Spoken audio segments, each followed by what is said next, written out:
Hi Earth signs, Taurus, Virgo, and Capricorn. This is going to be a random weekly reading. Um, Today is my grandmother's birthday. May she rest in peace. And she was one of my favorite people in the world. And I woke up, I was going to go to the gym, going to go work out, and I just felt compelled to do a quick weekly reading for you guys just to kind of see how love is looking in particular for the last week of July. So this is going to be great if you are a Earth sign, Sun, Moon, Rising, or Venus. If this does not resonate, please check out your other elements that are in your chart. But this is just a quick something because on my monthlies I really talk a lot. This is just hopefully just boom, boom, a little bit of information. And again, I woke up thinking about my Nani, and she's one of my favorite people in the whole world, and she was very special to me, so I just wanted to do a little something to close us out for the end of this month, okay? So, Earth signs. This is a week of where it looks like you guys are, well, let's start at the bottom of the deck. So, we're starting out with the Three of Wands. Three of Wands is all about waiting for your ships to sail in, right? So the Three of Wands implies that planning has already been done, right? Because with the Two of Wands, it's like we're setting up the plans, we're making the arrangements, we're ready to go, right? And Three of Wands is that energy of ready to go. Now,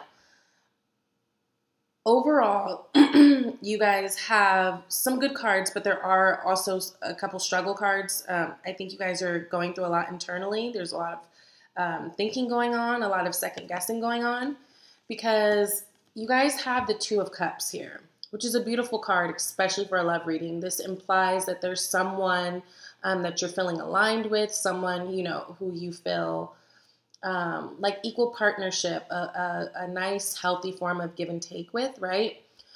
Because you see they're like giving each other their cups. So no, you guys can be dealing with a water sign because this is cup energy. So Pisces, Cancer, Scorpio.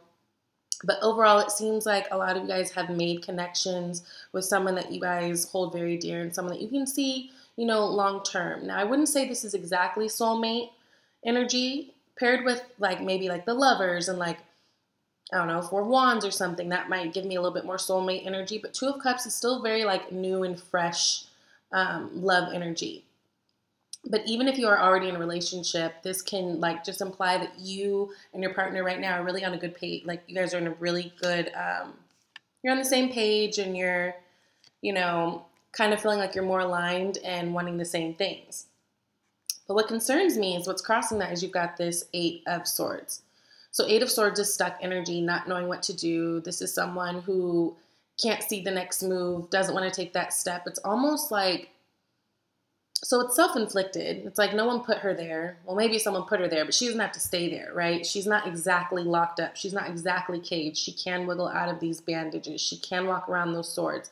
And if she just pushes herself a little bit and climbs up that mountain, there's a castle right there behind her, right?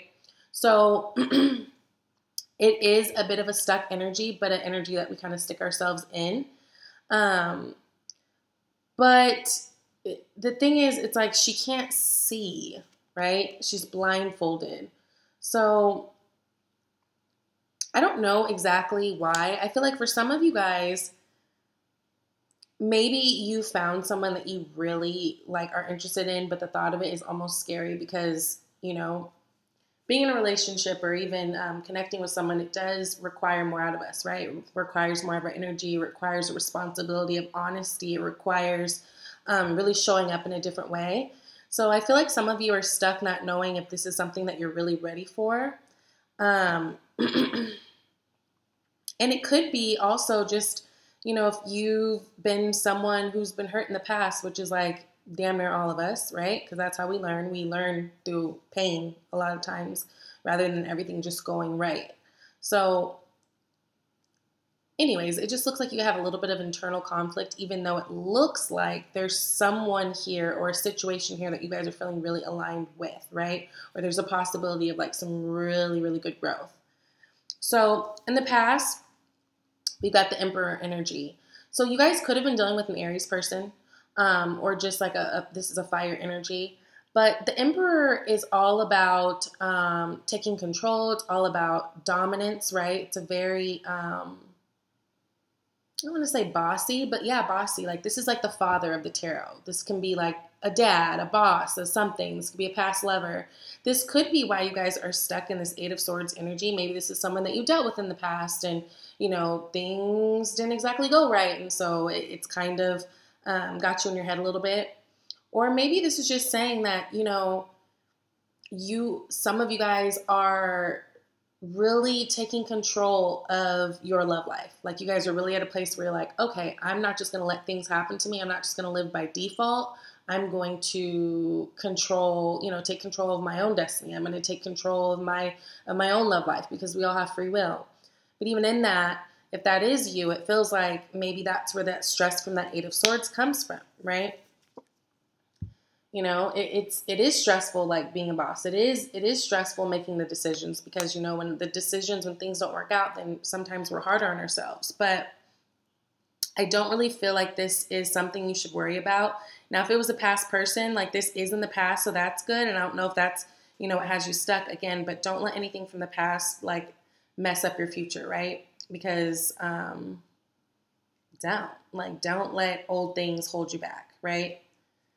Because in the future position, you guys have some really cool things coming up. It looks like you've got a really steady offer coming in, right? So pages are all about, it's like a learner card. It's the messenger card, right? Pages come when we're on the cusp of new great things, and it's earth energy. This is your energy. So this is something that's going to be stable. It's something that's going to be reliable. It's something that you can depend on. It may take a little longer to, like, you know, start up or get off the ground type thing, but it is always stable. It is always reliable. It is always good. It is always something that is going to bring abundance in some type of way, right? And abundance isn't always about money.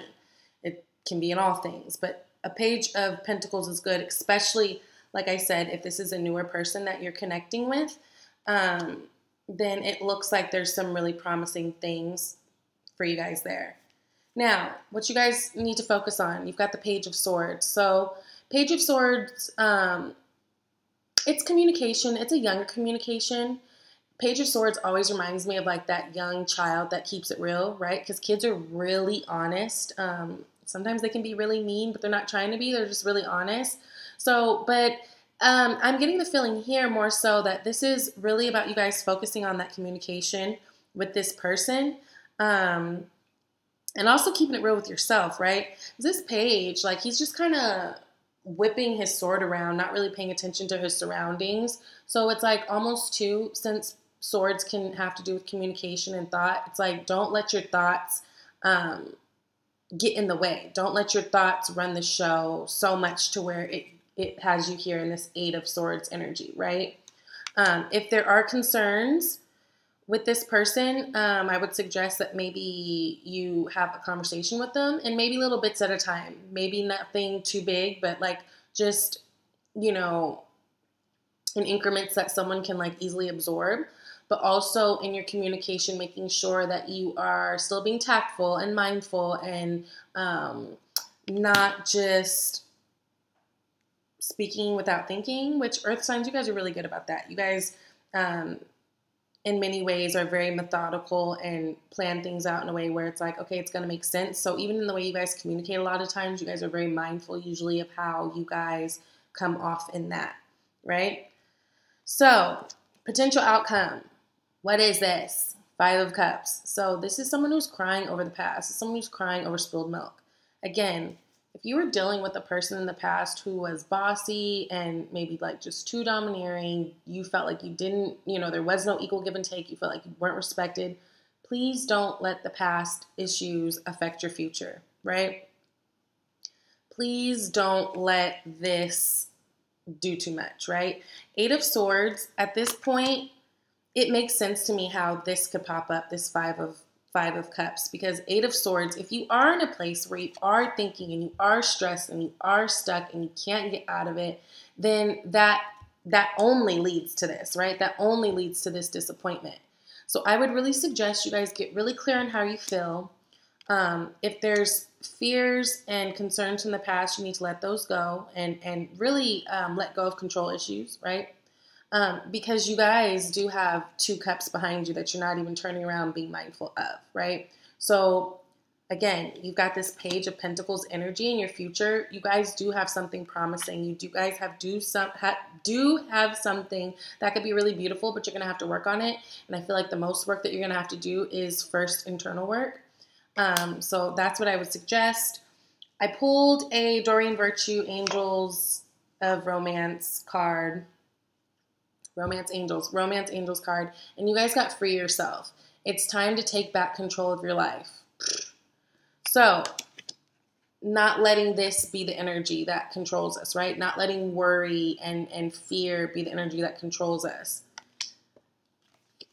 Using this Emperor energy, right? And taking control of your life, because the Emperor takes control. The Emperor runs the show, right? And remember, if you did have like an Emperor type person in the past who was like the bad type of Emperor that was like too bossy or too, you didn't feel respected, you didn't feel equal, you really have to let that go. But I really suggest freeing yourself from all these like negative thoughts, all these worries, because you do have that castle in the back. You do have that mountain in the back. You are going to have to work for it. You are going to have to climb for it. You are going to have to, show that you want it. But the thing is, if you stay here, it's just going to end you up here, right? So this next week, it may be a little, hard with your thoughts and stuff. And Mercury is going into retrograde on Thursday. So you may be already feeling the energy of it now, but you guys are here. Like, this is the underlying energy that's not seen. This is like you guys are ready to take off. But in order to do that in a way that's going to be conducive for you, please just free yourself of like negative thoughts and try to stay positive and look for the good in everything. And don't worry about the things that happened in the past that you don't want to happen again. Just keep holding tight to what you do want, right? And I think you guys will be okay. All right. Thank you, Earth signs. I hope you have a good one. Bye.